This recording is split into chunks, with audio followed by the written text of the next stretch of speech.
Hello and welcome to another chart update from Oliver Velez. My name is Oliver Velez and today we're going to talk about Clariant ink symbol CLRT. Now, many of you are aware of the fact that I, in my chat room, put on Clariant ink as an initial position in the area of $2.30. What brought my attention to this particular play is the fact that I believed the back of Clariant's most recent downtrend was completely broken by a very specific event which I've been talking about in great detail for some time now. It's called the bull elephant bar.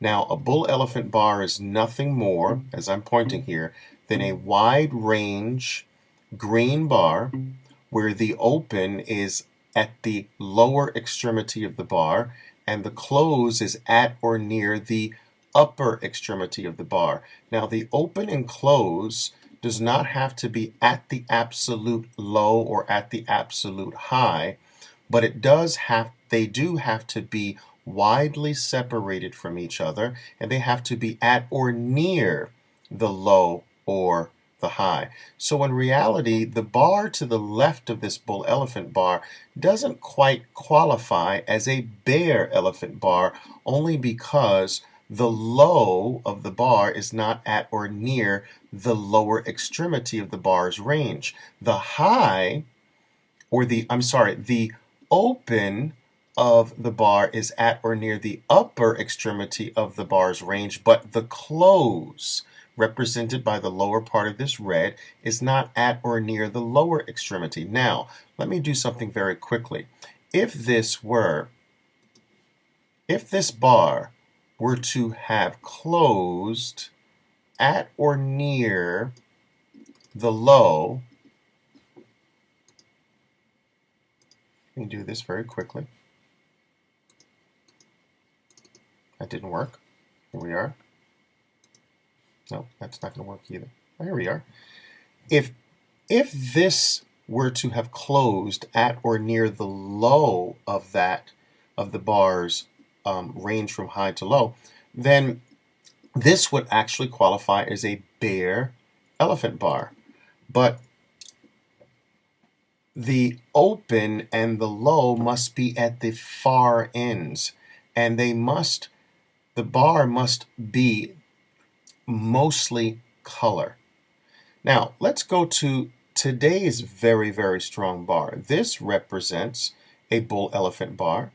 The bar is relatively wide range in size compared to the average size of most of the bars to the left of it.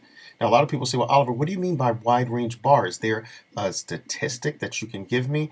I don't like to use statistics. I want a trader to hone their visual skills, their visual ability to identify when a bar slaps you in the face as primarily being wider than the vast majority of the bars to the left of it. Now, it doesn't have to be the absolute widest bar on the chart, but it certainly has to stand out as being a bar that is wider than, let's say, the average of the last 8 bars to the left of it, or the average of the last 10 bars to the left of it.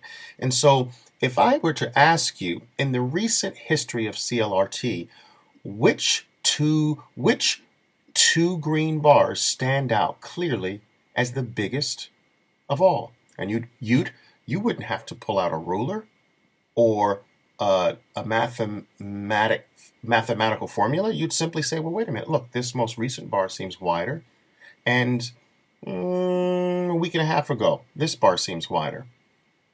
All right? It's a visual thing. I want you to basically be able to read charts as if you read the page of a novel or the page of a newspaper. All right? You simply must practice the ability to scan a chart very rapidly and to be able to pull out quickly which bars represent the large footprints of institutions. And that's another very key point. The reason why I teach traders to quickly be able to identify what I call bull and bear elephant bars is because you and I, as regular traders, as regular individuals, cannot possibly create bull and bear elephant bars. These bars can only be created by substantial commitments that are typically made by large institutions or big players. And more importantly than that, in order to produce these types of bars, the balance of your institutional players in the underlying security must be on the same side. So think about what I just said. The balance of the institutions currently playing the stock must act simultaneously on the same side. Now, what do I mean by that? It's simple. If you had four major institutions that predominantly play Clariant, and two were buyers and two were sellers, you could not have frequent bull and bear elephant bars develop. The only way to do that is to have three or all four of the institutions join the same side and act simultaneously. And then you can have large bull and bear elephant bars. If all four of the dominant institutions that play the underlying stock step on the buy side, boom, bull elephant bars develop. If they were to switch and simultaneously act on the sell side, that's the only way you can get consistent and powerful bear elephant bars. So when you identify a bull or bear elephant bar, you must assume that the key players in this stock are acting in unison on one side. And understand that the only way to make money in the markets consistently is to have the bigger money than you lift you after your commitment. Right? If you're relying on your neighbors or your family members to lift you in the stock after you buy it, you'll be waiting forever. We must make sure that the very first and second sign of institutions acting in concert on the same side, we get in on, and we know that elephants do not get in on 1, 2, and 3 attempts. They need to ease in over an extended period of time. So what's my view of Clariant at the current moment? I believe that Clariant is moving toward its first target and will get there quite nicely in the $3 area. How am I picking the $3 area? Prior area of resistance. What makes this resistance? The topping tails indicate where selling picked up in a very dramatic way. And these topping tails represent the top that preceded a very, very dramatic drop to the downside. Now, when a drop to the downside is this severe, there are individuals or in market participants who are still holding after buying in this area and suffering through this decline.